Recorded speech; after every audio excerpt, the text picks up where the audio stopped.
Mickey 17 rules the box office weekend. But at what cost? Jeff Bezos writes the blank check for James Bond creative control. And how long is Avatar Fire and Ash? All this and more on this episode of Beyond the Screen.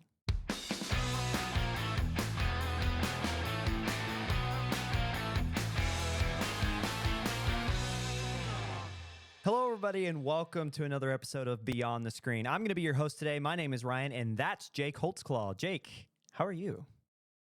Doing all right.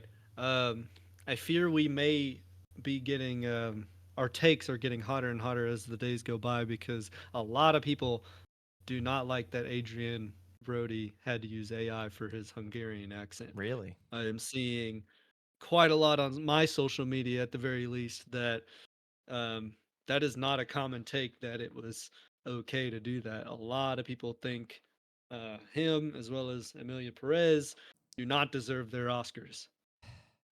I don't think people can differentiate between the. So the thing is, I can understand if you don't really like read into it very much, like why. Especially like you could even read into it a little bit, and you could all you would see is that they use the same company. They both use the exact same company from Ukraine. You know, if you saw that, you saw they both used AI. You're forgiven for being like, that's not cool for them both. But when you really delve into it, again, as we've talked about on here, I don't care if it's a hot take; it's the right one. I mean, Adrian Brody and those who had their dialects slightly altered, because a Hungarian accent or a Hungarian dialect is one of the hardest to learn if you are the director or as the editor put it, if you're an Anglo-Saxon speaking individual, it's impossible to just pick them up. So he, as the editor, was like, I want this to be the best film in quality. I want a native Hungarian speaker to have a tough time deciphering if they're native or not. All he did was change a few syllables here and there. That, in my mind, does not change the performance. You know, like And people are saying that instead of hiring Adrian, you get a Hungarian native speaker to do it. there's room for that, but what Hungarian speaker is going to pull the audience Adrian Brody does? I mean, yeah. I mean, it all boils down to money. Yeah. You're gonna throw money at Adrian, and your movie's gonna get an Oscar or two, Yeah. right?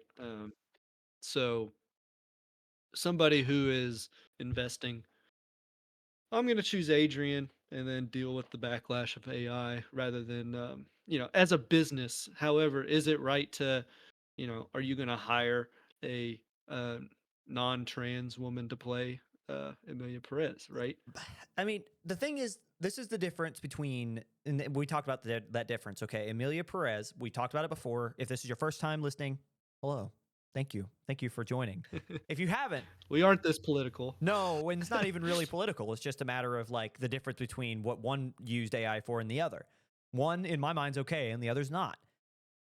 Adrian Brody's his performance was not altered. However, Gascon, who is the performer who plays Emilia Perez in Emilia Perez, they synced her voice with the French pop star who wrote the music. They used AI to merge their voices together so that Gascon's performances could have a higher pitch. That is directly impacting their performance. I have never heard a more cut and dry, like, we're going to elevate this using technology. That's the reason why AI is so scary, is because it's like, what's authentic, right? No one caught it until right before the Oscars. So it's like, I think Adrian Brody, again, yes, you can make that argument, and it's not an invalid one. Find a Hungarian actor who can do the dialect and who can perform. And I'm sure there is now I'm going to say this and I might regret it. There might be a Hungarian actor out there who can perform at the level of Adrian Brody, sure. You know, like there are a lot of really good actors out there. Regardless of what actor you pull in, though, what other performer that is not American is going to pull in the audience that Adrian Brody did? You know what I mean? And if you bring in a Brit, if you bring in whoever, Idris Elba, whoever, they're not going to have the accent either. So I don't know. I don't see the hate for Adrian Brody. I completely understand why you would want to criticize Gascon more, because their performance, if you can't hit the high note, don't hit it. Don't make that a part of the song. If you want them to hit a high note, let them hit as high as they can go. At least keep the performance authentic, because then maybe they would have deserved an Oscar. And I'm happy that one got it and one didn't, because I think that's a valued distinction. So I just wanted to bring that up to light, because it is getting hotter as we go along, and people are thinking that Brody was pretentious during his speech, because I would assume they're also angry about the AI. But that's nor Let the here nor man there. speak. But I'm just I'm bringing that about. If anybody at home didn't know about that, that is still a somewhat tense debate. I thought it was kind of comedy when he was like, "Turn the music down. I've been up here before." I just thought it was, I don't know, like dog had things to say. Yeah, and I was like, "Oh, dude, aura. The man has aura." Bro, Italian hands, just Bro. bro. That's the guy. That's so funny. No, So, I don't. I didn't take it as pretentious. I didn't take it as aura either. I just took it as a guy who had things to say. Who and the thing is, I think his point is valid. He's been around the block. He's done this before. He's been in the time constraints. He's given his 3-minute speech. Let the guy yap. He just won Best Actor, and he deserved it. He deserved it. So just, I don't see why it's a big deal. I really don't. And the AI, sure, you argue for it. Not that you're not invalid. I think you're wrong, but that doesn't mean I'm going to look at you and say, it's going to be, we can agree to disagree, but whatever. If it's hot, it's hot, but it's correct. Anyway, moving on down the line after that, I'm sure maybe that will be what we have to do to get some interaction in the comments. maybe us just being really pretentious ourselves and just telling people they're the wrong. hottest of Yeah, takes. Yeah, you're wrong. you're wrong. Just it doesn't matter. Well, you're Be pretty good at that when you pronounce a word and I correct you. wrong, You're like, no, wrong. wrong, wrong. Uh, Anyway, going down the list here, as you heard from the jump, if you weren't paying attention to the intro, which I'm sure it's easy to miss, but we can play it again for you yeah, if you want. actually, I'm just kidding. Bong Joon-ho and Warner Bros. Robert Pattinson starring sci-fi comedy Mickey 17 opens its theatrical run atop of the box office charts, earning $19.1 million and dethroning Marvel's Captain America: Brave New World for that top spot. For those who don't know, I'm sure that there's a lot of people who really do know what this story is about, but because it's new, we're always going to read the log line just to give a little bit or maybe a little bit of a synopsis just so people kind of have a better understanding. According to IMDb, the log line, Mickey 17, known as an expendable, goes on a dangerous journey to colonize an ice planet. And the ice planet's called Nephilim. And there's a lot more to that. It's based off the book called Mickey 7. And apparently it's pretty good. So thing is, a lot of people like it. Critics and fans alike are saying it's a pretty good film. So 19.1 million, top the box chart. You got good ratings. What's to not love about this, right? Well, we'll get into that. So despite peaking the box office summit, this is still a far cry from good news for Warner, as their newest film costs around $118 million to produce, spending another $80 on marketing. So in short, the film needs to make $300 million or around that total before it earns its money back and then some. So thing is, as things stand, they're a far cry away from making any sort of money, and it did not do as well as it needed to. 200, 300 million is insane. I would never have guessed that this film had that kind of budget. It almost makes me wonder, like, what were you thinking if you're Warner Brothers? Like obviously it's Bong Joon-ho. He's coming off a Parasite. So it's like the logic is kind of there, but that kind of budget is insane to me. So anyway, you talk about the cinema score and the Rotten Tomatoes, the ratings, to give you some of those. It has a 79% from Rotten Tomatoes and a B Cinema score, which are both pretty good. As things stand globally, Mickey 17 has made 53.3 million. So they're about a sixth of the way to where they need to be to make money. And it's been a slow box office, and it's not looking like it's going to improve until about May when the next Marvel movie, Thunderbolts, comes out, which we'll talk more about that in a minute, I think. But Jake, can Mickey 17 turn itself around and capture some of what Mufasa has going for it in terms of its staying power? Or will it just not turn a profit? I would say break even, and that's best case scenario. I'm not seeing the. I don't know. I don't see the comeback. I think it's just going to be a slow burn, and you'll break even, and it'll go down as another one of those Pattinson kind of like good movies, but ultimate flops in terms of like moneymaker. Which I don't. I hate to say it's going to hurt Pattinson, in terms of his career. I would say. I mean, how many films has he actually been in outside of Twilight that didn't do well?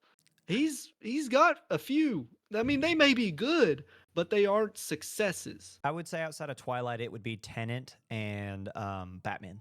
That's probably it.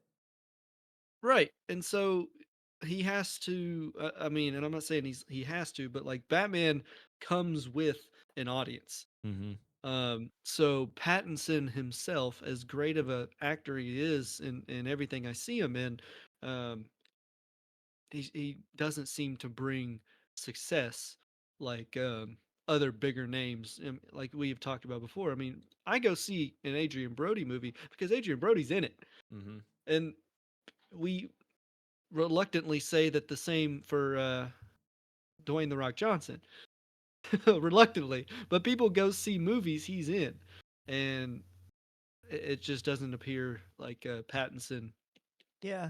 is there yet. I would say is probably the type of films because if you look at Adrian Brody, he's in like the Pianist, you know, or he's in Yeah, The Brutalist, which are like these really human stories, right? People are interested in them. Like they make you feel, you know, like the Wes Andersons of the world, which a lot of those Wes Andersons did not perform well. So like even Brody has some of those, but The Rock, they're all family films. You kind of know that's the thing. We've talked about this before early in the show's history. There's like a level and a line of expectation every Dwayne the Rock Johnson film, and it's just you know you're going to get an action, you know you're going to get some comedy, you know it's going to be a good family movie. Like you could take your kids to it, and that's why they make so much money. And most of the time they're Disney or of some yeah, sort of whatever. So I think the thing is that Robert Pattinson takes these films from like a Bong Joon-ho, who's like they're not really well known. Mickey Seven, I'd never heard of the book until the movie. And they're really artsy, very art housey. Like you think The Lighthouse, you know, like that's a very art house film. Not everyone's going to be into that. Really, only cinephiles and cinema lovers are going to know what that is and really enjoy it, unless you were a guy who happens to kind of like film and you stumble into it. So yeah, I think that that's probably the difference. Is that like this seems to be really niche, and it just doesn't have. Asking about staying power. I don't think it does. I think that if it makes 150, it will be lucky. I think it could make two if it does well overseas, which it's starting to. But this just screams to me that it's going to underperform, and if anything, it's going to perform a lot better internationally than it will or domestically.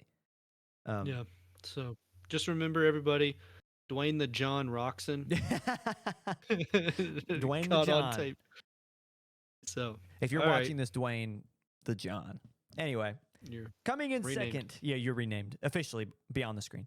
Anyway, coming in second is the previously mentioned Captain America: Brave New World. The film earned another 8.5 million in its fourth weekend in theaters, so after a month, it's made a pretty good amount, pulling in a domestic total of 176.5 million and a global total of 370 million. This is still, if you're Disney, if you're Marvel, you're like, this is cash in the bucket because it's about a $90 million profit once you add in like production value and marketing. So they probably spent around, what is that, 370? They probably spent around 280 just to get it out. So they still made a profit, but because it's Disney, as we've talked about in week past, they're still going to be like, ugh.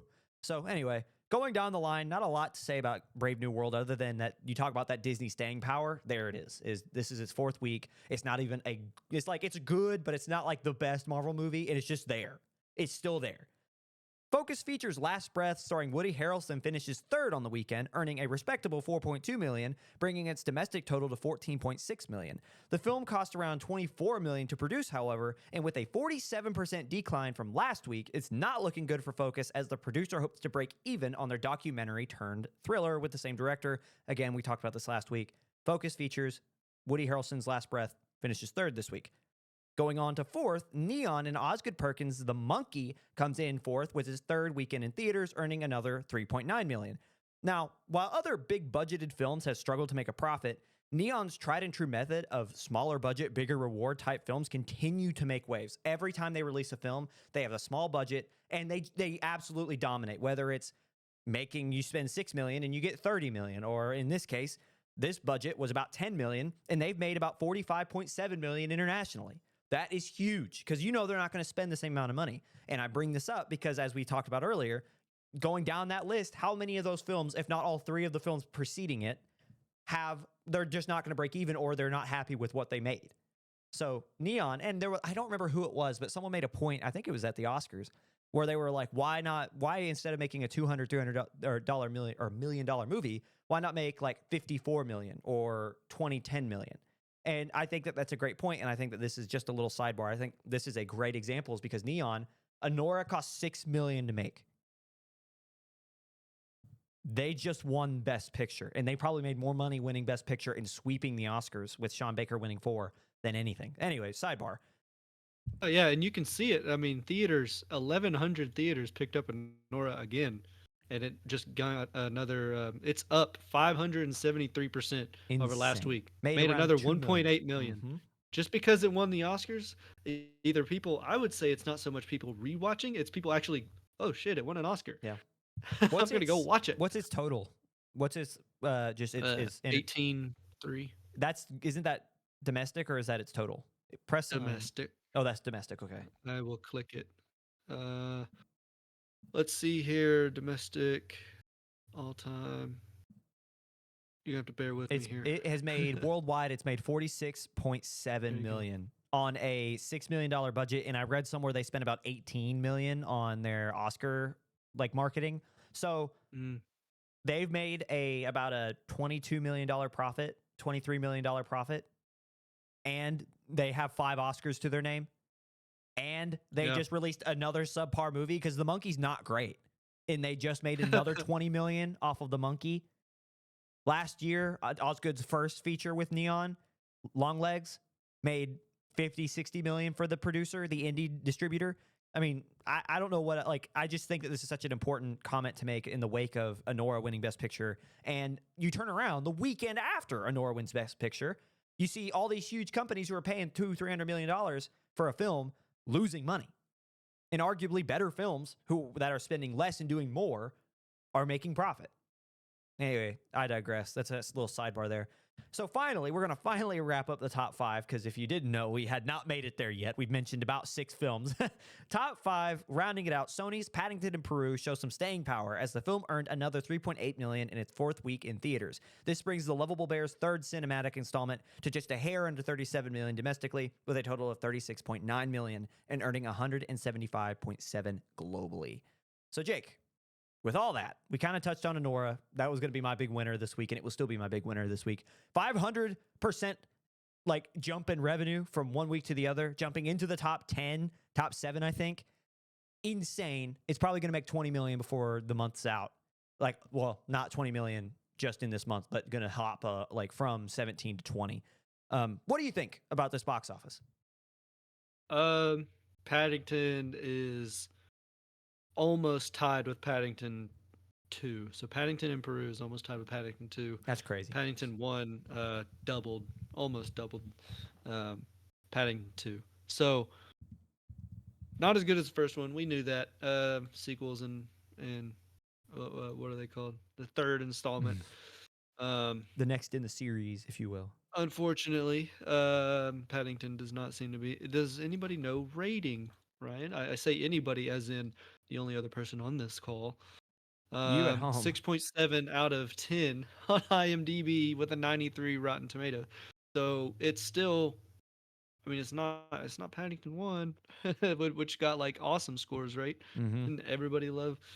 So what's crazy? That's so I'm looking at. I wanted to point out. Oh, sorry, I didn't mean to cut you off there. That's about it. Pretty much. Woody Harrelson. It's sad, but that's pretty much my thoughts on this week's. I looked up, and I have some comments about Last Breath or Deep Breath? I'm blanking now in this moment. Last Breath. That's what I thought. I have some comments on Last Breath and why it might not be doing as well. But I looked up the production cost for Paddington in Peru, and it is the most expensive in the franchise so far. $90 million to make. That is over $50 million more than the last one, and over 35 more than the first. So they lost money on 2 and 3. Yes. If marketing's accounted for on 2. I think that they've probably just made how much did they spend? How much do you realistically think they spent on budgeting for marketing? If it costs $90 million, and it's because the thing is, Paddington's a big after the sequel, you have to think it's going to it's going to cash big. How much do you spend? 100 million? 80 million? To be fair, I might also only be looking at domestic. Let's see. Because I can tell you, just by looking at Paddington in Peru, it has made 175.6 internationally, just all worldwide, I should say. If you add in on top of a $90 million budget, another $90 million in marketing, it's not broken even. 166. So yeah, I was only looking at domestic. I apologize. So 166 worldwide for one. I'm going to take up a lot of time and No, it's okay. from our audience and look up two here. So two did 283 million. So it like doubled They're almost one. they're over $500 million, or yeah, half of yes. They're almost to 600-700 million in their lifetime. 175. So three is better than one profit. So sorry for you Paddington lovers out there. I will apologize. I was dead wrong. These guys are making money back. Maybe not on the third Um, one though. maybe not on the third one because they are at a 90 million plus marketing. Yeah, they're right there. Internationally, they are like it's borderline considered a flop. I will say I will say this about I said it has staying power, and I still believe that. I just didn't realize how much they spent on just entirely. I didn't know it was a $90 million movie.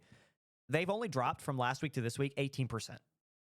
They're still making 3.7 million. If that's the case, and they make 3 million every week domestically, and they've made the majority of their budget internationally, they're going to be fine. They're going to break even. They're going to get in the black, and they're going to be perfect.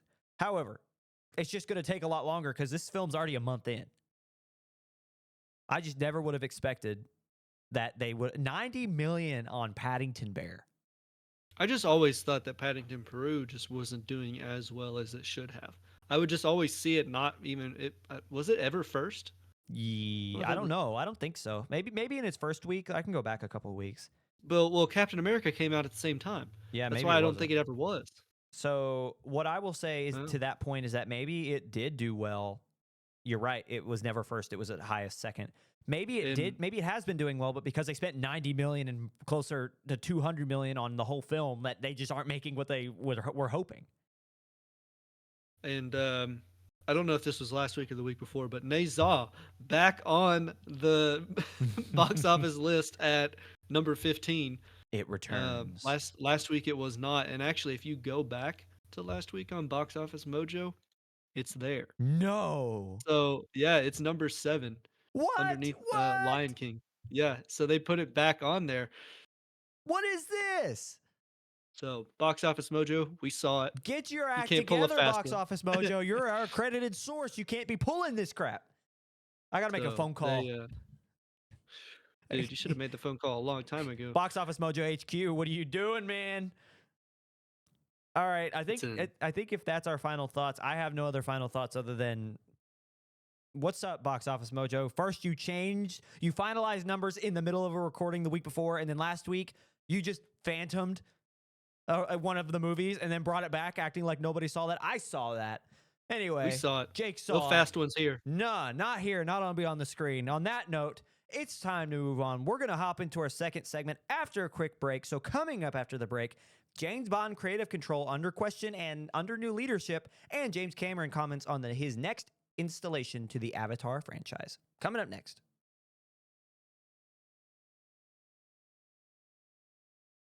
And welcome back to Beyond the Screen. I won't even describe what we were doing during the break. It's kind of between me and Jake. But on that note, anyway, hopping back but into I would like to point out Ryan's frame rate's worse than mine. Because you adjusted yours. It was just like mine until you adjusted yours before the recording. I haven't. Yeah, Dog, I found hidden settings. I plugged in and went. I said, "Give me that camera," and I went. And now you could see my hand all blurry, but you could still see me in my face. So I'm happy with it.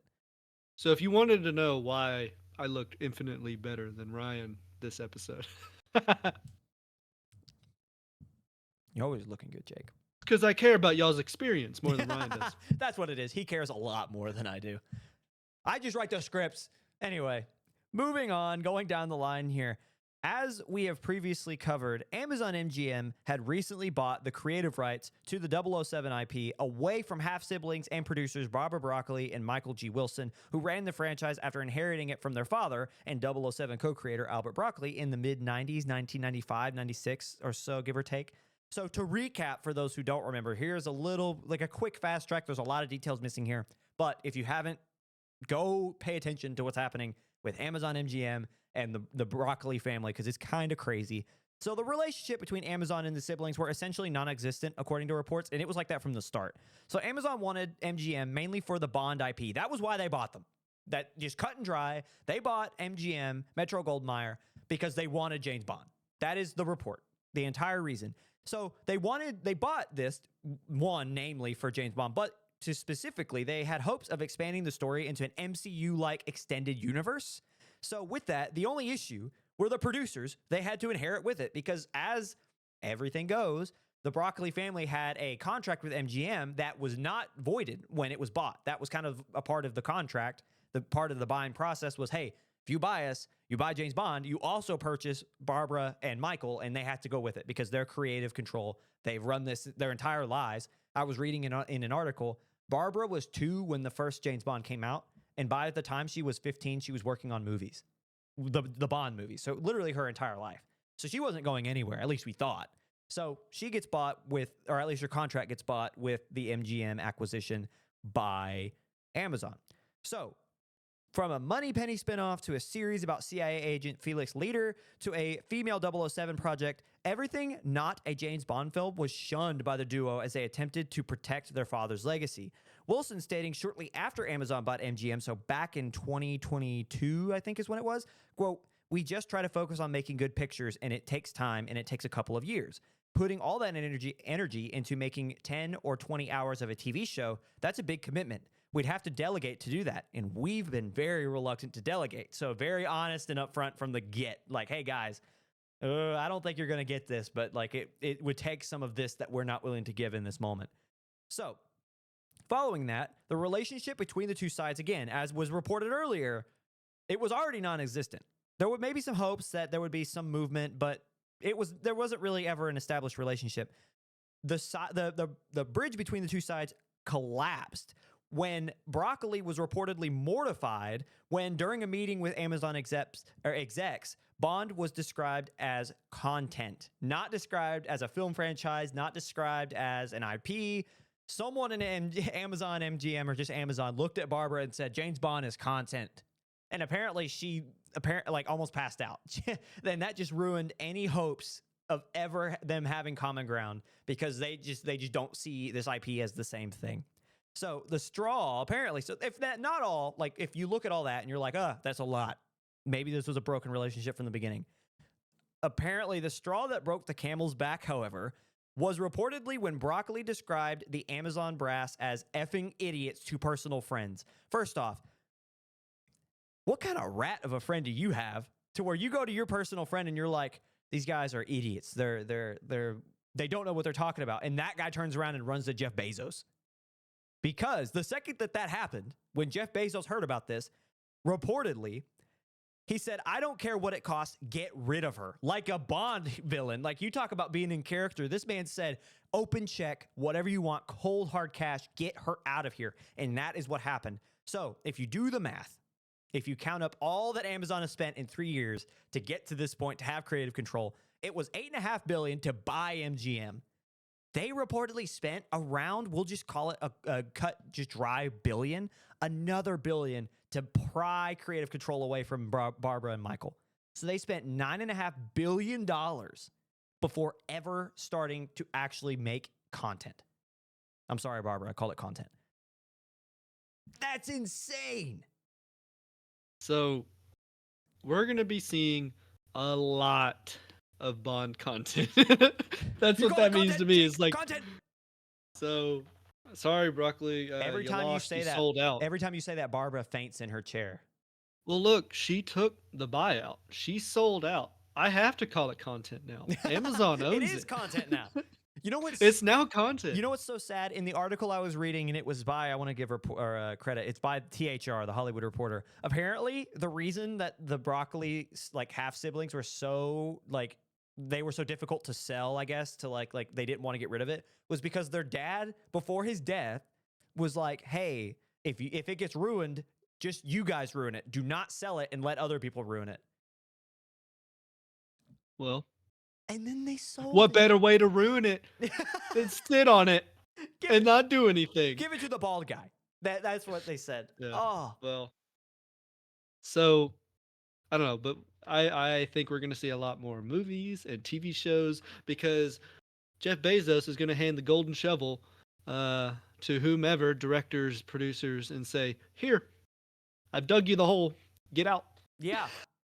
I wonder if I just hope that they keep it. I don't know. I just don't want to see it changes too much, because like the way Bond is right now, it's cool. There's so much room. We talked about it on the show before. I think it was on the show. Maybe it was just me and you, Jake. Um, there's a theory that all the Bonds that's not like different universes or whatever. That's just one continual MI6 timeline because you see Dench as Q in a ton of them, and she plays the same character. So the idea is that like Bond is an identity that these agents assume so they don't have a background so that when they go on the MI6's like most dangerous missions, there's none of that background stuff. They don't have to worry about it. And they just assume James Bond. That's why they all have the same, like that's what not only the same name, not only the same code like code name, but also the same like shaken, not stirred, is because that's a part of the identity they assume. And that's part of becoming 007. That if they take that route and that's kind of that's the way that they continue the franchise and expand it, all for it. I don't care about Money Penny. That's like I don't care. I'm not against it, I should say. That's fine. The CIA agent, cool. That's a cool character. I guess I could go for some more, but just don't sell the soul. Don't do it. Just keep it cool, man. Bond is cool. Bond is cool. Yeah. So as long as you don't lose that uh, synonym to Bond equal cool, uh, you'll be fine. But we're still gonna get. I mean, I'm betting like 5+ in the next few years.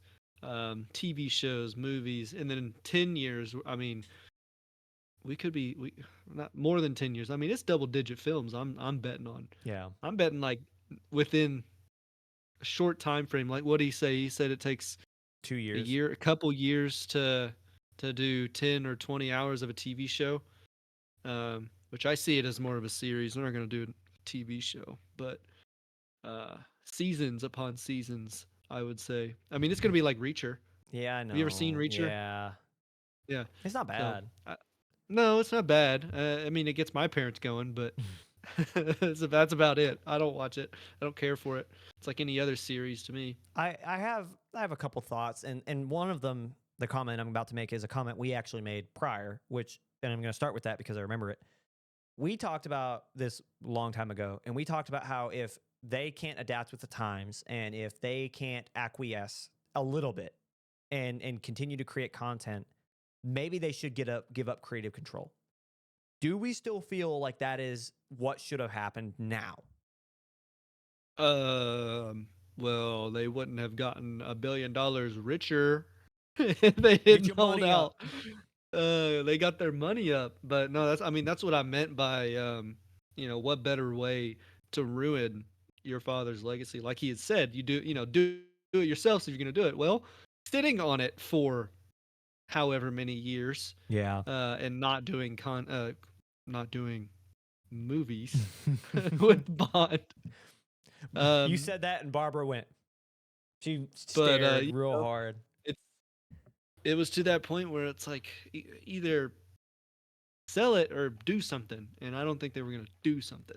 So I'm at that point where it was like, It's I don't know. I'm in a tough situation because it's like a part of what I feel is that like it's your father's legacy. Like when you know the full backstory, because I won't even lie, I made that knowing that it was a family thing, but not knowing the whole just let it die with you and not with someone else comment. Because when you hear that and you know a little bit more, it's like, oh, like, but I am in agreement still because it's almost like, look, as sad as it is, things change. They have to adapt. They have to evolve.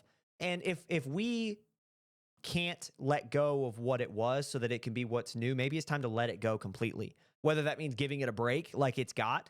I think post Craig was accurate in giving it time not to just immediately pop out another guy. Because mourning Daniel Craig's 007 is a real thing. Like letting fans who had watched him since 2006 for the better part of 20 years say goodbye and let him go before saying, okay, let's get a new guy in there. That's a legit thing, and I'm happy they did that, whether or not they meant to. Now we're however many years removed. It's time to move on. I am worried that it's Amazon. I wouldn't mind if it was still just Amazon and they just, or not Amazon, MGM, and they just got a new like person in. I would be optimistic, cautiously. But with Amazon, I'm a little worried because it's Amazon, right?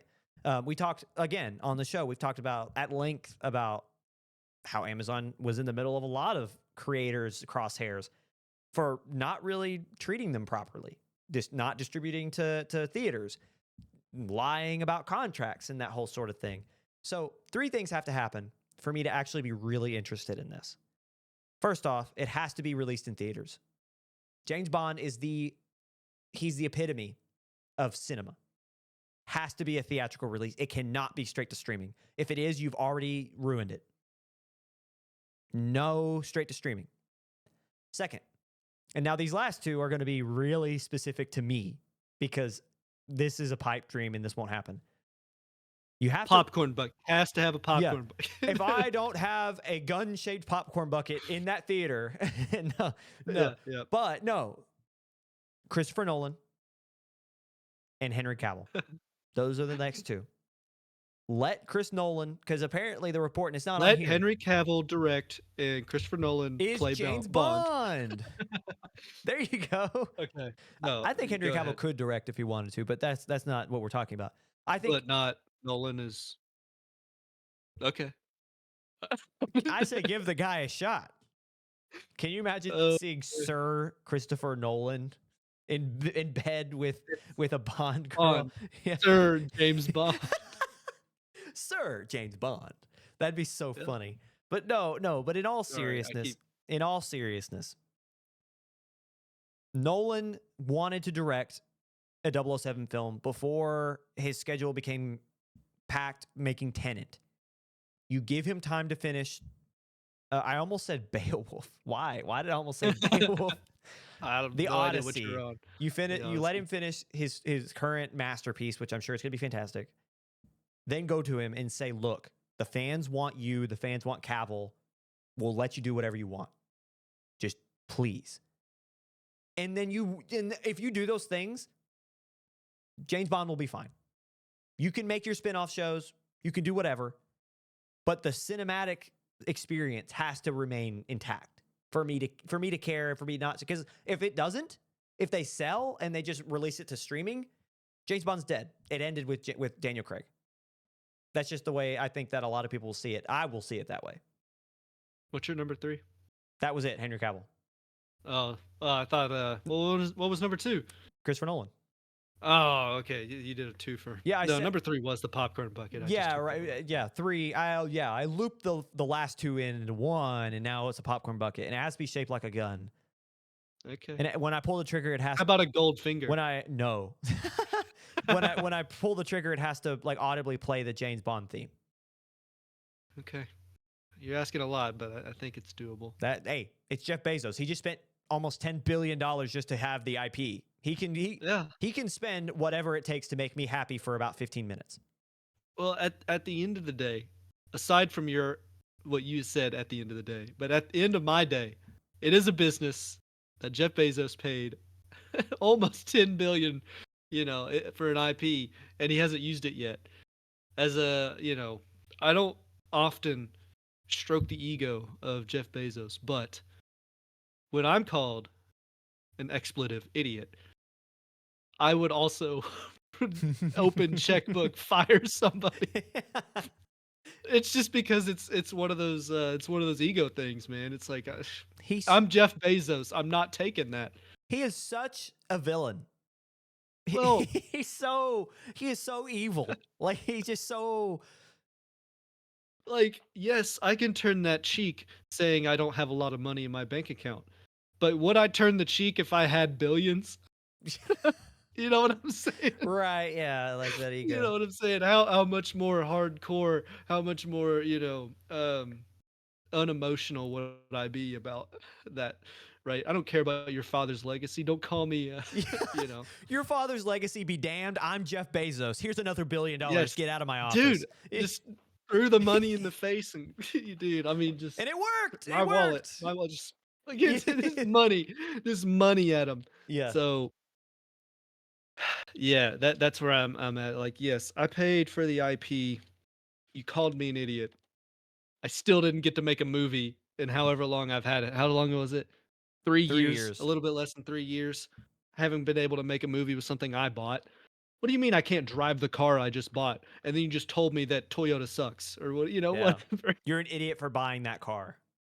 Yeah. Yeah, see?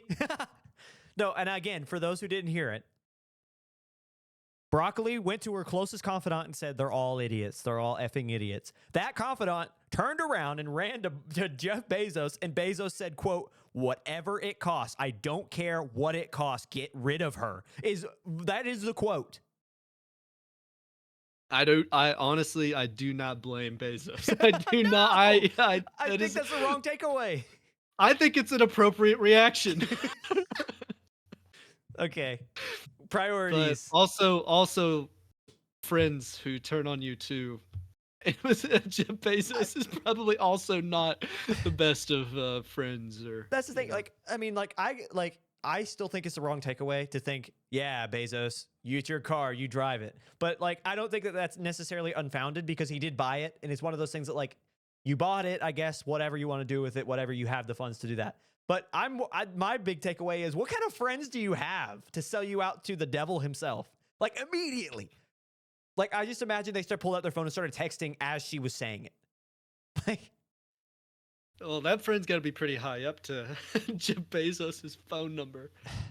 uh, I don't know, man. As Where we were- were they? Maybe they were at a crowded bar that Jeff Bezos frequents. yo, Jeff. What They kind just of bar does overheard it. Jeff Bezos frequent? You don't want to know. I probably don't actually. That's a good point. Yeah. As One we've of been them talking, bars.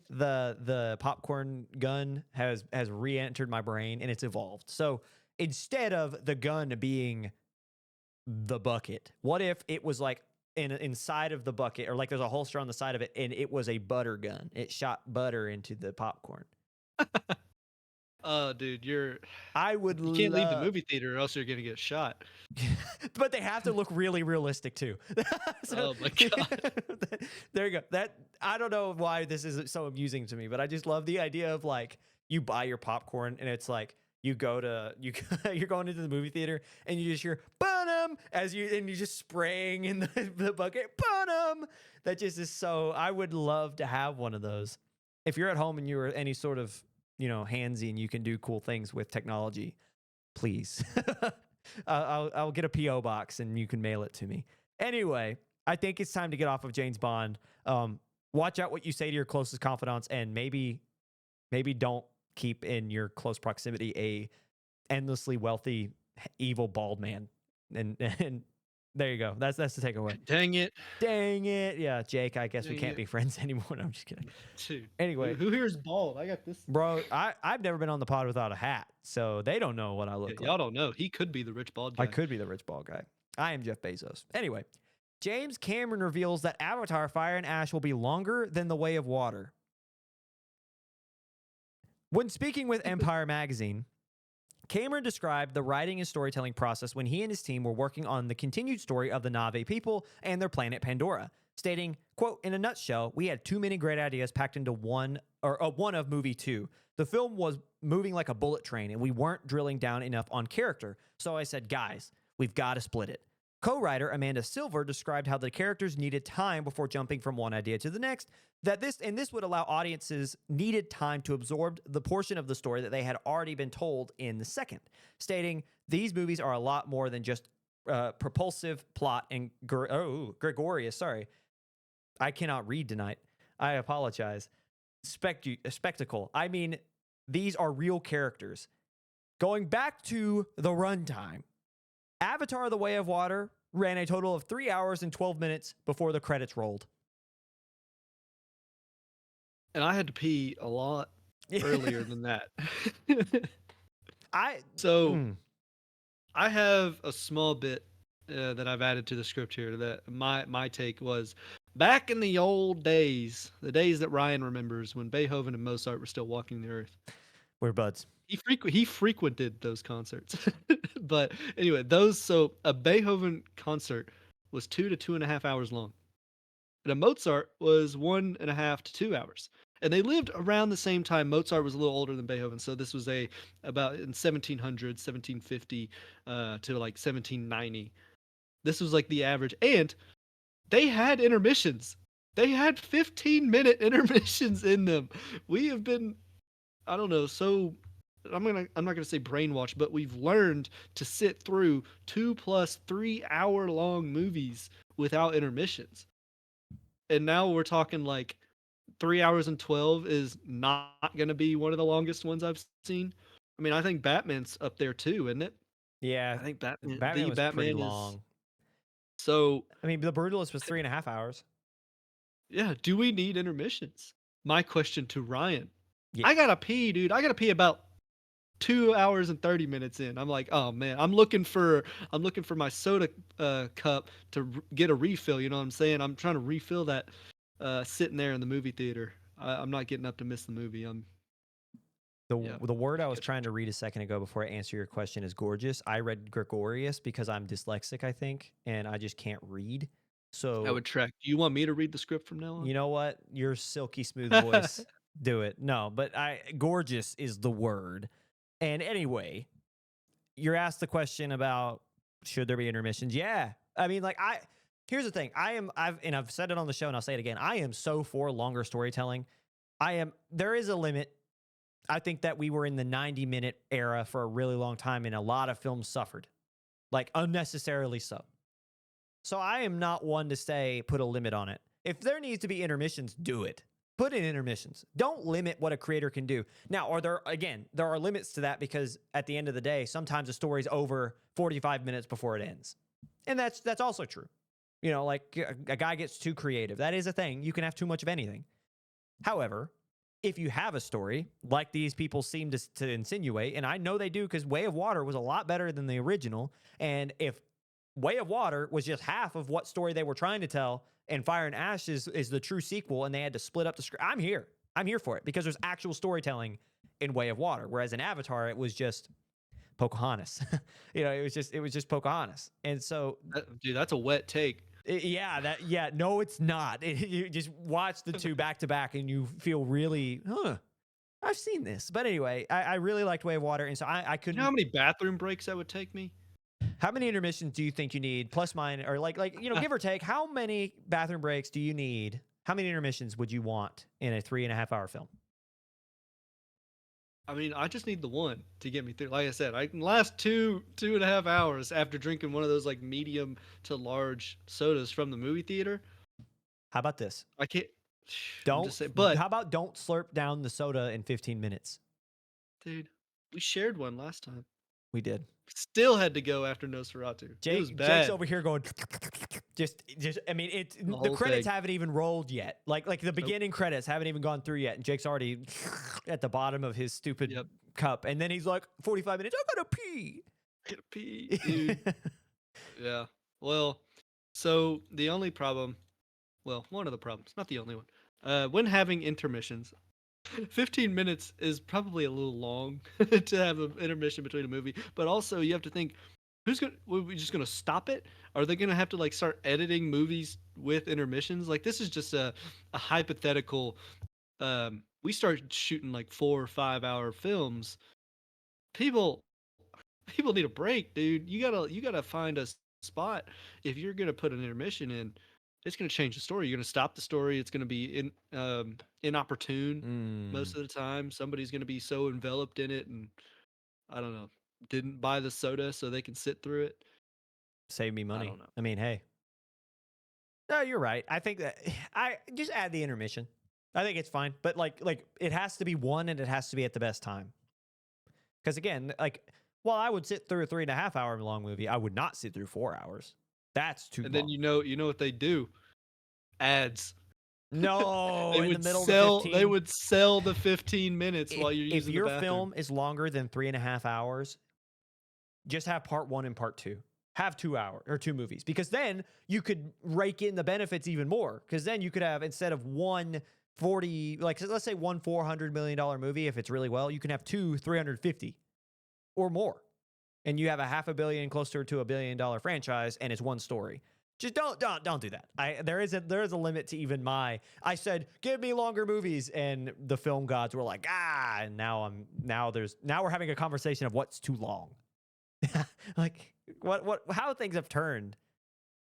I mean, I'm at that threshold. I mean, Oppenheimer was up there, the Batman's up there, Way of Water was up there, and it's all about at the, and I had to get up during the Batman. I had to go to the bathroom.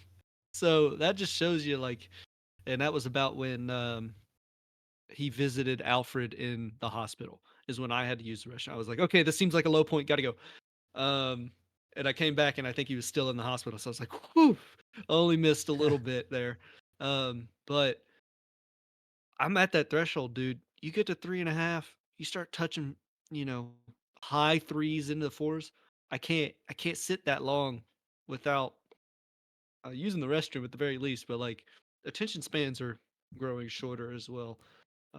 It's got to be a damn good story for me to sit there and Well, be there for this is 4 the hours. counter to the low attention span trend with social media. Yeah. It's just make longer films that people care about.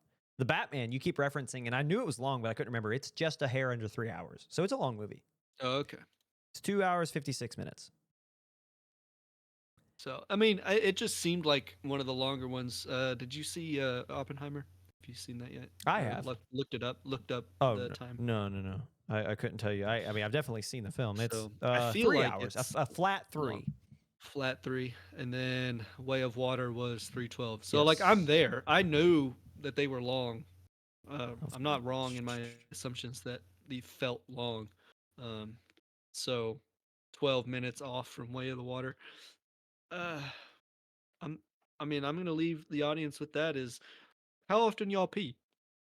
So well, here's the thing too. No. You're using three examples of films that I would totally sit 3.5 hours for though. The Batman, Yes. Oppenheimer, and Way of Water. I would watch them now. You know, like they're great. Right. And what about the films that are not as entertaining in their 3.5 hours? Right. Then you have a problem. So yeah, takeaway is See, how many intermissions do you want? Should you have intermissions? Lord of the Rings: Return of the King, which was mentioned, right? Isn't that the one that won 11, 12 Oscars in 2004? Mm-hmm. Uh, Apparently that one is about 4 hours. Gone with the Wind, Godfather Part 2. Um, that's about it in terms of movies that all of them are decently old. Lawrence of Arabia, that's like a 1962. Cleopatra was 1963. So like older movies were hitting four, but and The Irishman apparently was four. I think I watched The Irishman, but I was at home. I streamed that one, so it wasn't as god awful to sit through and have to hold my bladder because I can pause. So uh, I watched or I looked up, sorry, longest film runtime. You don't want to know. That's like 36 hours or something like that, isn't it? You're off by 12. It is 48 hours long, and Yeah. it's called the longest, most meaningless movie in the world. It was made in 1968. Yep. Yep. I knew there was one that was outrageous that was just done for no reason. I mean, there was a reason. Obviously, it's to be the longest movie. But yeah, I mean, Oh, it's not. There was no actual footage shot. It just consists entirely of outtakes, commercials, strips of undeveloped film, Academy leader, discarded reels, recovered, and other filmic cast-off material. And mm, they did that. They found enough of that for 2 days worth of footage. oh, Don't make a 48-hour long movie. Don't do that. I will not watch. dude, I don't know, man. I think that 3.5, 3:30 is my line, I would say, because I don't think I've sat through one that is 3.5. I'll do 3.5. That'll be about my limit too. I maybe a little longer if it's really good, but like keep making movies that are as long as they need to be. But if you're over 3.5, just make 90 minutes. How about that? You know, like tell your story, but don't be egregious about it. Anyway, I think that's a Don't be gregarious about it. gregarious. Don't be stinky. Anyway, that's a great place to move on. Me and my probably dyslexia. And my bladder problems. Coming up next, before you learn more about our health problems, your quick hits in segment 3. We're going to take a quick break. We'll see you right after this.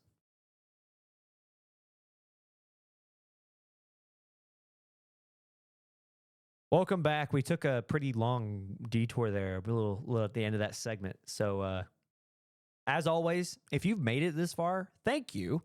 Because again, it's kind of crazy that we're almost an hour in and we're just getting to segment 3. I personally like doing these longer segmented shows. I think that they're fun to talk to and see where the conversation leads. But just the fact that you're here, because it is a lot of us yapping, a lot of us talking about things that probably don't make a lot of sense or mean a lot to the vast majority of people. But the fact that you're here means a lot to us. So thank you so much for taking the time out of your day, your afternoon. If you fall asleep to us, whatever, thank you so much. We love you. Like, share, do the whole thing, whether that's on YouTube, Spotify, Apple. We're on almost them all the major ones anyway. So just thank you. Anyway, moving in to segment 3, which as always is your quick hits. And I say that with air quotes because usually where they're not quick. We go through a lot more than we do in the main segment, but it's never quick. So going ahead and jumping into the segment, Longlegs and the Monkey director says he wants to direct a Darth Vader film / miniseries. When answering questions in a Reddit AMA, which is Ask Me Anything session, the director described the concept as, quote, the collected dreams and nightmares of Darth Vader told as short stories. What are the interests, or if we had an interest meter, where would that lie? How far is it swinging? There are numerous comics and legends and all these different Star Wars media out there. You don't have to make it a dream sequence or nightmares of Darth Vader. He did enough in terms of his lore. You could just tell those stories. And it doesn't have to be necessarily something that has an arc or like he needs to grow as a person or get more evil. Darth Vader ravaged entire planets and people just want to see that, By you himself. know, By himself. by himself. Yeah. Drop him in, planet's yours, you know. So I don't think they have to be collected dreams and nightmares of Darth Vader told as short stories. I think they can be short stories of Darth Vader's reign over the galaxy. And I think the interest meter is pretty high on that. You put Darth Vader on anything, the interest meter is high. I don't think dreams and nightmares is the best approach to stories about Darth Vader. Yeah. And I will say that my interest meter just on what he said is pretty high, but what you said is even higher because then it adds like a sense of realism because in the dreamscape, it's kind of like what's real, what's not. Is he reliving past things or is he imagining this? And the thing is about the dream is that like it's almost like he was burned alive at one point. You know, like he's lived through a lot of pretty terrible things that when put to screen are pretty traumatic in of themselves. You don't have to go to the dream world. And I think that's a great perspective to take and a great point to make because I would not have thought about that, but that's a great point. If my big takeaway is if Osgood Perkins, who is a fantastic aesthetic director, he's a great shot composer, he's fantastic with visuals. Do not let that man near a script. Don't do it. He can do Darth Vader because it would look amazing and it'd be scary. We need more horror in Star Wars.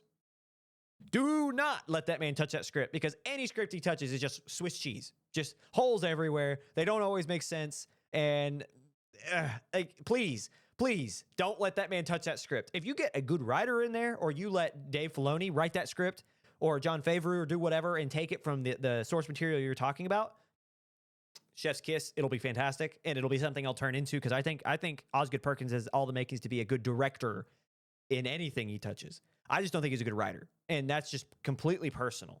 You know, it could be the editing room that ruined, or I don't want to say ruined, but that took away from the stories in his films. Could very well be. However, from what I've seen, it's a lot of story that's the problem. So, Oz, respect. I like your movies. I think you've got all the potential in the world. And you don't need to know that because, I mean, you don't need to hear that from me because you're already making it. You know, you're making feature lengths and you've been in the business a long time. Don't write that script. Let someone else do it. Please just write with your camera. Don't, some people can, some people can't. And anyway, moving down the line, and I breathe before this next one because it's a doozy. Somehow, some way, David Arquette will be returning as Deputy Dewey Riley in Scream 7. This is despite the fact that Honora herself, Mikey Madison, stabbed the guy 50 times in the chest in Scream 5. The guy, there was no chest left. How? Yeah. So Arquette joins the returning cast members Scott Foley, Matthew Lillard, Neve Campbell, and Courtney Cox. This is just following a continued theme of old stars coming back. There are rumors and mentions of a potential plot involving AI, which could redeem it, but even that feels like a stretch. I have a very strong opinion about Scream. I love the franchise, but Jake, I want to hear what you think with all that, with everything, because we talked about it a number of times now. What on earth is going on with Scream 7? So, dang, the murderer has escaped me. Name of murderer. Who is it? Sorry. Who from which one? Ghostface. Oh, Ghostface. okay. I was about to say, dude, Right, okay. there are about 6 iterations of Ghostface. His lineage in consciousness. What is it? Consciousness. Dude, I can't You're talk. asking me to pronounce hanging out with words? you. I'm hanging out with you too often. So that is now AI. It's been uploaded into a computer, and we're gonna see toasters kill people. What do you think? What do you think? What do you think? That's What do you think? that is, you just described the plot of the sequel to The Ring. Okay. When she, because do you know the whole story behind The Ring? Isn't that the one that comes out the VHS? Yes, tape 7 days. Like crawls out all Yeah. the girl. That's essentially what happens is she gets online and on the internet and she just goes buck wild. And that's Well, the AI. Scream Ghostface on everyone's computers. No, I think it's going to be some sort of AI manipulation of like, because the whole point is that like they're using a voice modulator or like a voice disguise thing to like talk, and that's how the person who plays or who voices Ghostface is Ghostface every single film, is because they all use the same for whatever. I think it'll be that. I think that it'll be a lot of phone calls and maybe some like deep fakes, like AI, like video calls or something. I doubt we'll see them physically unless they take, because the thing is that in Scream 6 you saw Skeet, you saw now the name of the villain is escaping me, and I'm gonna look it up real quick. But you saw the lead in the first, the main killer in the first one. He come back because the lead in the 6th was her descendant, and she had the same, like, I guess you can call it mental illness. So she was like manifesting him in like some sort of like dreamscape and all that. They cannot do that again. They can't. This is my opinion on Scream. You need to give it a break. Leave it alone. Because the thing is, once you fired, oh God, now I'm going to forget her name too. Hold on. Scream 6.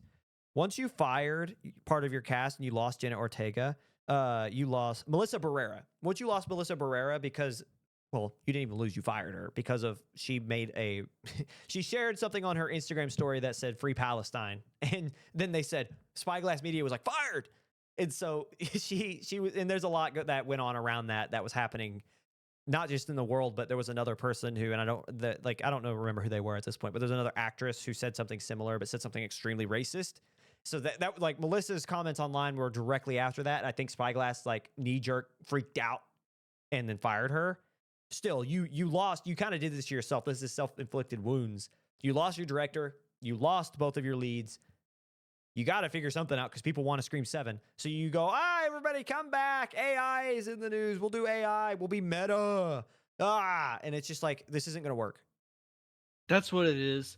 They're doing the quest, meta quest, and Oh my God.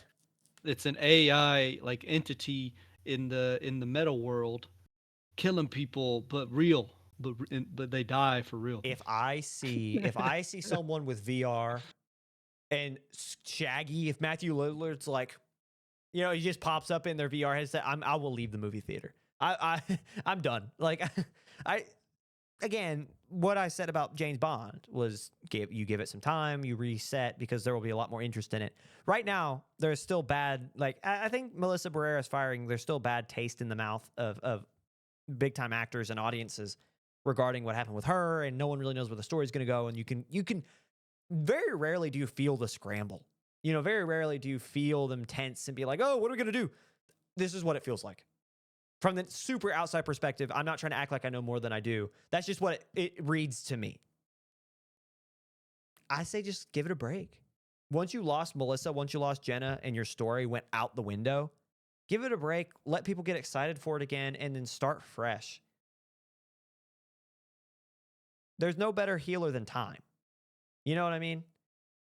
Especially to your reputation.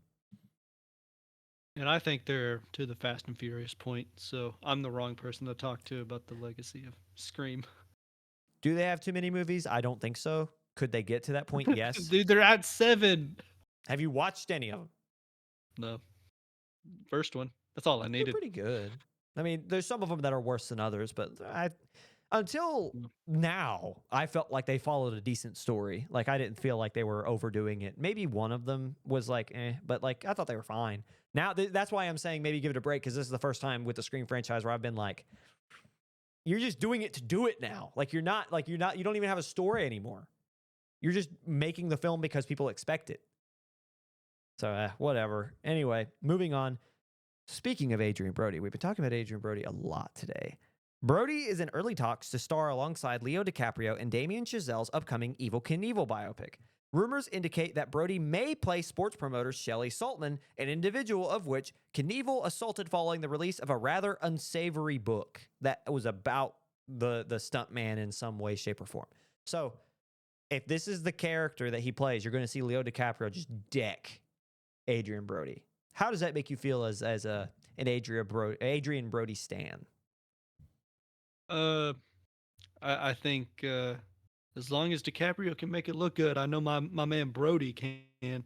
Nah, both of them are Oscar winners. Let's be honest here. Okay, But here we go.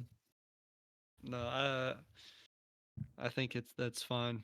I don't know. I don't know how to feel about it yet. Don't know necessarily. It's a biopic. It happened. What else is there to say? Damien Chazelle's one of those that worry me because he's so good. He's like Osgood Perkins, where he's got like such a very distinct look in his eye, and he's just he's inept for visuals, is so strong. But then there are times where it's like he did the Elvis movie. Dog. The concert scenes were great. Some of the creative decisions were so odd. Like the CGI'd like Las Vegas like doing the slots and stuff. The what is that called? Why am I blanking on a casino? Casino. Yeah, where they had Tom Hanks playing Tom Parker, who was Elvis's manager. He was telling the story back while in a CGI casino. No reason. Tom Hanks had an accent. Colonel Tom Parker did not have an accent in real life. Tom Hanks just wanted to do that. And so is that on Damien or is that on Tom Hanks? You let the guy do it. Yeah, that's on you. I don't care if it's Tom Hanks or not. Like, like it's just like he does this thing. He has this like tendency to lean into the fantastic when he shouldn't. So it's like, I don't really feel like Elvis's story should look like Speed Racer, but it does at times. I don't think Evel Knievel needs to look like Speed Racer, even though Evel Knievel is probably a lot closer to Speed Racer than Elvis. You had Austin Butler, who did an Oscar-worthy performance as Elvis, and you almost ruined it because of your storytelling decisions. Now you have Leo DiCaprio and potentially Adrian Brody about a stuntman for one of the craziest stunts we've ever read about, because we talked about it. Go back and listen if you didn't hear last week about what the story could be about. I just want him to settle down. His imagery can still be as crazy as he wants it. Cool off with the CGI, cool off with the weird transitions, and just have fun. That's kind of my take on what this could potentially be. Take a page out of Nolan's book and actually jump the canyon this time. Yeah. Leo, you're getting on that bike. Yep. No netting. Rocket propelled. Yeah, I forgot about the rockets. No, there's actual rockets, Leo. There's actual rockets. Yeah, yeah. And your parachute's going to go off early, and you're going to fall to the bottom of the canyon. Do you want that Oscar or not? Dude, you want another one. Yeah. Brody's got you. Yeah. He's already got 2. But why do you think he brought him on? You could just point to the other trailer and be like, it's just Adrian Brody across the side. Brody's got 2 Oscars in the window of the trailer. That just making fun of DiCaprio. Imagine having one. Come on, dude. Imagine having one Best Actor. Dude. Imagine having one. Just one. Bruh. That's crazy. Leo be slacking. What, didn't he have to get mauled by a bear? Yeah, he did. The second those jaws clamped, the academy was like, "Bro, we got to." It's- Yeah, yeah. And what did Adrian have to do? Fake a Hungarian accent. didn't even have to do a real one. Didn't even have to fake a Hungarian accent. He didn't even. Jeez, man. There was no Hungarian accent on that set. There's The links that DiCaprio had to go through to just get his Oscar. what about that guy? Just Adrian Brody in the corner. Anyway, moving on. So, British actor Papa Asidu, who is of Men and the Lazarus Project, also a film called I May Destroy You, has officially been cast as Severus Snape in the upcoming Harry Potter series by Max. This comes after long speculation and rumors that HBO was targeting the British actor. It was also announced this week that Janet McTeer of Ozark and The Menu was also cast as Professor McGonagall. What do we think? I think it's interesting. We've talked about this before. Go back, try to find it. Other podcasts. It was, can Papa, I guess, embody Snape, because he doesn't.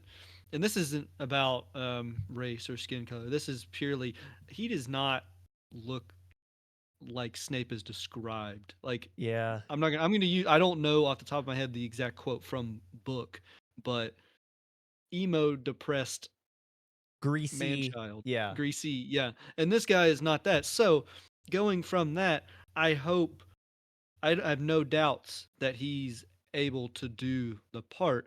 I hope to God costume and makeup make him who he's supposed to play.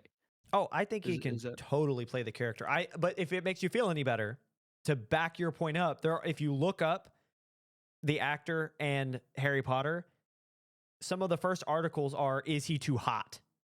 Yeah, And those are legit questions. correct. And so I get what you're saying. And I don't know. The thing is, I read these and I see these and I know I recognize all the titles and it's like, all right, I've seen a bunch of them. And it's like, these are just there. You will not find a better like crop or a better just factory of good actors than those out of the UK. They just, I mean, just it feels like almost every actor is British or from Ireland or Scotland or just, they're just all fantastic. Think Cillian Murphy, Tom Hardy, Idris Elba, like all of them are British. Daniel Craig, and those are just on the ones that are off the top of my head. So these are all fantastic actors and they're all fantastic at what they do. So I think that in terms of talent, I think they can do it. I don't think you're gonna. And I hate to say, oh yeah, this is just your run of the mill British casting. But the thing is, the run of the mill British casting will be some of the best acting you've ever seen. So I think that it'll be fine. I think that they will do what they have to do in terms of Hollywood it up to make him look like what he needs to.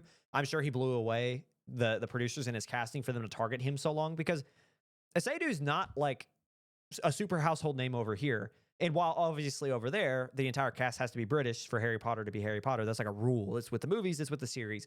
So maybe he's more of a household name over there. But it's like, this is a guy they seem to believe in. And that's enough for me, at least to Yeah, believe that he has the chops. exactly. And I just wanted the point to be made. It's like, look, there's gonna be, um, he is too hot. I'm I was just about to say, straight up. Jake, he's too hot. It's just that's a takeaway. Yeah, that's and Alan Rickman. No offense to my beloved, my dearly departed, Alan Rickman. He was not the best looking He fella. was the sweetest. Don't you take that back. He's such a Comparatively, I guess he was not. that's a good point. If you want to compare him. So modern day beauty standards, comparatively. So On the last, oh, I have sorry, go ahead. said what I have spoken. I have spoken. I have spoken. That is pretty much it. It's is this guy too hot, and can Hollywood make him ugly? Can you imagine you don't get a role because you're too attractive? Hollywood beauty Painful, standards, man. all there. Yeah, It's a painful. pain. Why do you think I'm not an actor? Dude, I can't get any roles. I'm too good They looking. look at me and they say, "Dog, we can't. You'd be too distracting in the No, film." no. We decided to go with Henry Cavill, just step low. We had to go down a little bit. All right, the B tier. Yeah, sorry, dude. Actually, we are the reason that Bond was postponed for so long. Is just because too hot. They spent too much time on us, Yeah, and they were like, at the end of the day, we just can't assume that Bond would be that good looking. I get they did call me. Barbara called me personally, and in fact, I was the one who told Bezos. I didn't know if you heard about it, but He was so pissed off that he didn't get chosen. what? Uh, You went with Henry? Just angry. Jeff. No, but anyway, going down the line, we're moving on. Actually, moving on past the point we just made, we're sticking with Harry Potter. If you were interested in potentially seeing the original Harry Potter cast returning as older characters in this generation of the wizarding story, so like you talk about Daniel Radcliffe, Emma Watson, the whole nine, sorry, that's not necessarily going to be true because as a HBO exec pointed out, they're not interested in that kind of thing. In an interview to The Hollywood Reporter, Sarah Aubrey, who is an HBO exec, said, quote, "There are interesting people raising their hands to be featured adult actors that come on in later seasons, like the Sirius Blacks of the world. So it's been very, very fun, but we don't want to repeat people that were in the movies." I think that's a mistake. I mean, it's saying no to some money there, for sure. So, but yeah, I think there's stories to be told afterward. It's not like the wizarding world stops, you know. I when you have such easy cash, like fanfare, you have fan service, why do you think MCU does so well? Like they pander to their audience. They give the audience what they want. And whatever you might want to make of Marvel the last 5 years, that's why they're still around. So, I mean, like Deadpool and Wolverine just came out. And that was fan service from open credit to end Yes. credit. Well, think about what was the biggest film before that. It was the last Spider-Man. Yep. Both of those, their two biggest films since Endgame. Fan service. So now you have these actors. You potentially have the Daniel Radcliffes and the Emma Watsons calling you, saying, "I will play an older character. I'll play the Monocles. I'll play the Sirius Blacks." And you're saying no. The fans want to see that. I don't know. I don't get this take. This is one of those that I look at and I'm like, are you serious right now? Like, what are you thinking? I don't know. All right. Moving on, now that I'm done ranting about that. The British. Anyway, our last piece of news on today's episode, Thunderbolts has a, quote, A24 feeling, according to lead Florence Pugh. In a sit-down with Empire Magazine, they seem to be pretty busy. That's the second story we've gotten from Empire today. Lead Florence Pugh and director Jack Schreier. Oh, how do you pronounce that name? Schreier? Looks like Schreier. We'll go with that. I forgot to do I've been trying, ladies and gentlemen, I've been trying to do the pronunciations on the side, and I just forgot to go back to that one. So Jack Schreier is how I'll go it, discussed what makes the latest upcoming Marvel film different from the much criticized release of years past, stating it ended up becoming the quite badass indie, A24 feeling assassin movie with Marvel superheroes. So, and I'm pretty sure that was Florence Pugh that said that. So the director comes from a project with A24, shocker, it has an A24 feeling, called Beef. And with this, the film reportedly has an indie type feel, a darker story that doesn't take away from the comedy typically felt in Marvel films, as per the director himself. So with those comments, with those remarks, there seems to be a lot of excitement around Thunderbolts. It does seem to be different. Jake, are you excited? I'm excited to tell you that it could be Schreier. Schreier? Yeah. Schreier? It's I'm not sure. Schreier. I just looked it up and played the AI version, and it said Schreier. So that isn't necessarily Jack saying it himself. It could be either way. I did not look up a video of Jack saying his name. But am I excited for Thunderbolts? Not particularly. I don't care for the Marvel superhero movies anymore. But I will wait. I am intrigued by the A24 feeling that Florence knows all too well. Can I take her word for it? To be continued. How much? I need to see a little bit more. Not that they'd pay her to say that, but how much do you think they were like, "Hey, you should say this"? Empire sit down with Florence and director. That Yeah, it does seem a little. That's what I'm saying. It seems a little. It wasn't like Reddit AMA. Any questions? Caught her on the street. This was a scheduled sit down See, with both what of you're them. describing though is actual indie director versus people who have been in indies who are no longer indie people, with probably the Well, most non-indie entity in cinema. right. So that's kind of my takeaway was exactly that. Was it's kind of weird that you and your director are in a sit down with the biggest one of the biggest film media entertainment outlets magazines in the world, and you're saying these things exactly what audiences have been begging for. Now we did just talk about And how I don't believe it the because it is MCU does Disney. that, but Yeah, it's Disney at the end of the day, and I wouldn't put it past them to script that. eh, But she could also be one of those types that's like, I'm not saying what's not true, and she believes that it is an A24 feeling, but money does a lot of money, things. money, money, money, money. Money changes the way people feel and think and act and say things. So Eh, I I think it looks different in the sense that we've not seen characters put together in a group kind of like this. Like we've seen again Deadpool, and Wolverine, but this is the first. There are a ton of in the Marvel like extended like comic book realm, I guess, throughout the infantile number of reboots in different universes that they've done in the comic books since their inception.